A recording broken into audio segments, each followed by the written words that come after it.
a tough selection, Jamie? Yeah, very tough. It's obviously, we've got a couple of handy players in JK and Jets who's been important to us coming back, and yeah, it's never easy leaving guys out of the team, and obviously Oscar's young and he's got plenty of footy ahead of him, and Scully's been in good form.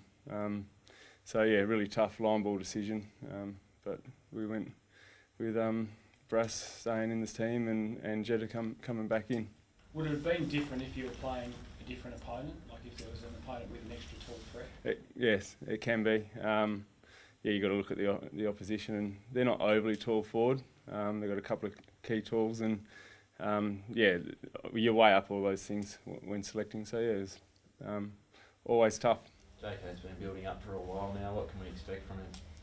Yeah, he's a pro. He hasn't played a lot of footy in the in the second half of the year, but he's been working hard behind the scenes, and he's got a good couple of weeks of training in with the group. So although he hasn't been on the field playing, he's really well prepared, and we know what you get from him. He works hard, and he'll give us a contest. So that's what we're expecting. Seems like he's been coming back from injury a fair bit over the last couple of years, so he's got experience at coming in and performing straight up, so you wouldn't expect him to be too rusty, hopefully. Yeah, he knows his body well, and he's been around long enough. Yeah, like I said, he is a pro, so sometimes you can lose a little bit of touch and reading the flow of the ball, but he's managed to do plenty of that the last couple of weeks since being back with the main group, and yeah, we know he's a competitor, and that's what he'll bring. To have your 6 leading goal kickers in for the first time all season, how much of a boost is that going into a final?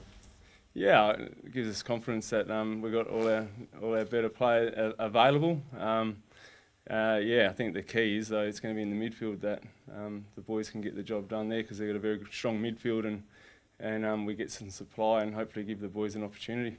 Is that the danger, do you think, the strength of their engine room? It's one of their dangers. They've got plenty. Their midfield with Grundy give them plenty of supply, is a real strength of theirs, as is their dangerous forward line, and their back line. They've brought some key backs in, but they're playing a really good system. So they're in a good space and playing really good footy, which we're well aware of.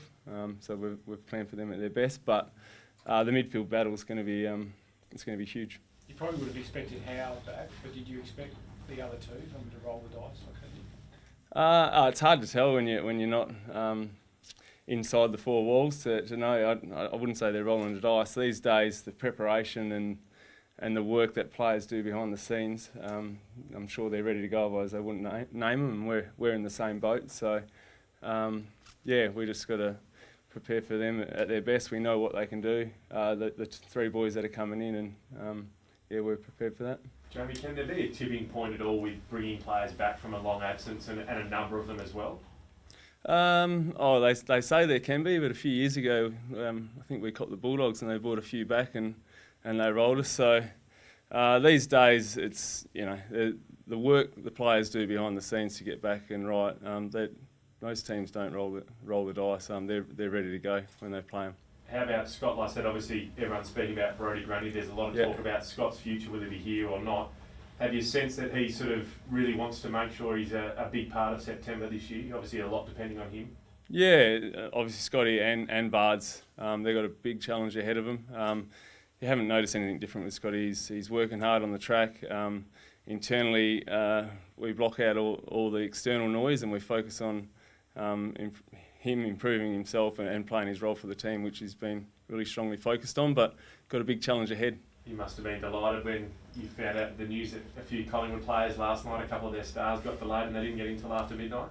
I heard that this morning. I wouldn't say I'm delighted for them, but yeah, we tend to get some delayed flights coming home every second weekend, so yeah, it is what it is, and they'll be well prepared. Just back on JK, he's had the 2 hairline fractures in his right leg. What do you make of his goal kicking now? How has that affected that, having 2 injuries in the 1 year? No, I don't see it having any effect on his goal kicking. No. And training the other night, he had a few that sprayed off to the side, so has he had to do anything to make sure it hasn't? No, he hasn't had to adjust anything differently. I suppose it's just he may not have been on the track for as longer periods of times and practicing that, but at training, if you watch the boys, you'll see plenty of them spraying them here and there. It hasn't affected him. Will his minutes be managed at all, you think, over the game? No, this year he has spent less time on the field. In the previous years, he's hardly ever rotated, but he's been rotating a bit more. We've got more forwards in the team, and Jack Darling's holding up his end with a big load. So obviously with the 2 rucks in the side as well, they can play forward. So he's been rotating as it is, so that won't change. What does a player like Trelaw add coming back in? He's got plenty of ability, and he's very quick. So yeah, he's just going to strengthen their midfield up, which is very strong as it is. So yeah, like I said earlier, we're prepared for them at their best, and we know what they can bring, and he's going to really add to their strong midfield. Can you stretch them, Jay, with height and attack? Potentially. They've brought a couple of tools in with Howe, who plays pretty tall, and Goldsack. I think the boys got on top of them last time we played in round 18. We didn't get a lot of inside 50s in the first quarter, but Kennedy and Darling looked a threat forward when we got it into them. So we potentially can. They play a really good system where they help each other out, and they've focused on that all year. So we're expecting that, but if we get enough supply, potentially we can. You as the forward coach, how much work have you done? The 6 or 7 that'll play on the weekend haven't actually all played together at the one time. Have you done any extra work, the connection and the teamwork between them? No, nothing on top of what we already do. We've got our senior boys and our development forwards who all train together, so that hasn't changed. I suppose the last 2 weeks with East Perth being on a bit of a different program, our 6 or 7 that are in the squad have actually trained a little bit more, but yeah, nothing too different, Lockie. The appearance of Kennedy, does that make life even easier? Well, not easier, but I suppose easier for Rioli and Ryan, in terms of crumbing, etc. Yeah, well, Oscar came in and played a really good role for us in Brisbane, and he's shown he's going to be a pretty good key target for us going forward.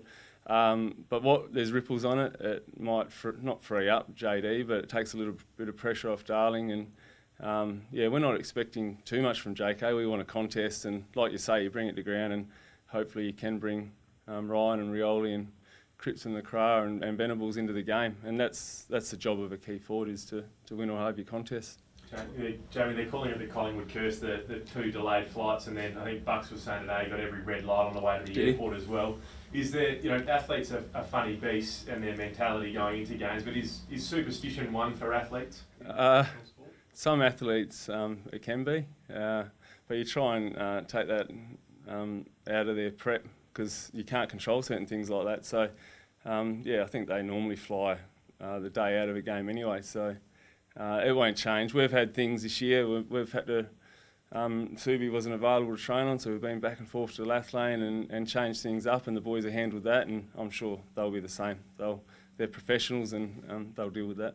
You're going to have 3 finals debutants in your forward line. How do you think they'll handle the occasion? Did you talk to them about that, what to expect? Yeah, they just had to watch the footy last night to know what they're going to expect. Yeah, it's some of the boys talking this morning how hard and physical it was, especially that first quarter. So they're prepped up for it. We try and keep it still process driven and their roles, which we've done all year with the boys, and they've been very good at that. So we've tried to keep things as normal as possible, but get them to understand that it is the finals and the intensity does lift.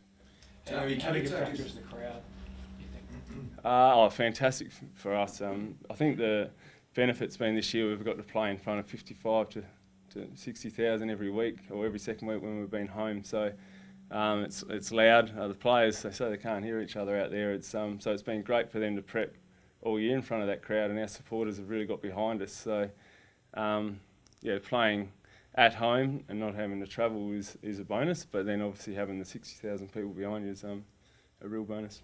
And what do you say to Will, given he played about 8 of the last 10, I think he didn't play badly? Yeah, he missed one with a hammy before the Brisbane game and come back in. For us, it's been the same. He's got some continuity, so it's hard. Simo obviously had the discussion with Will, and I think it would have been along the lines of as a line ball. It's a tough decision, but hopefully we've still got plenty of footy ahead of us for the rest of the year, and he's got to stay focused on one this week, because things can happen between now and tomorrow, and also stay upbeat, because potentially there's next week. So he's been around long enough to know that, Will, and he had a great attitude this morning. So it's between Will and Barras, was it, not Will and... Oh, it's with tools. It's really the tools. Like the question earlier, they're not overly tall forward, so we've got McGovern, Barras, Schofield. So yeah, it's just how many tools you can take in. And with Jets coming back into the team, he's been really good for us all year. He's worked hard on his defensive side of his game, but he's been really good for us offensively with his ball movement. And you go to Tyson to play, Tyson Golds, are you certain that you guys are planning for him to actually... Yeah. It seems surprising, isn't it, that they bring him in. If he hasn't done Darling or something, that's going to be a real test. Yeah, it can be a challenge. They obviously know him better than we do, and they've got a lot of confidence and faith in him, but unless they're playing Ducks and Drakes, we plan for him to play, and yeah, like I said, plan for them at their best. We know what he can bring. I think you tagged, I had a player go with side bottom last time. Will you do that again, do you think? Yeah, he's definitely been in discussions. He's been in great form, and Hutch did go to him last time and did a really good job for us. So that's part of our what ifs, and it's been a discussion. But they've got plenty of good players running through that midfield. So we've got some decisions to make around that. But he's likely to. Is it likely to be like that? Hutch will get a job as an accountable bid on someone? Yeah, he's done that all year for us, and one thing about him, he's actually been able to shut guys down and also get some footy himself, which is, I think he's taken that side of his game to another level. But yeah, he's very diligent, and he always plans, and he has a number of guys that he could potentially go to, and he's just ready for that each week. Jamie, has he found this year his best season of footy in AFL, and maybe found that role that he's sort of been craving for and the continuity in his footy? Yeah, I haven't spoken to him specifically about it, but yeah, he's, as you can see with the footy he's playing week in, week out, he's managing to get the job done against very good opponents, and he's been so consistent. So yeah, I'd say that it's probably been one of his strongest years for sure.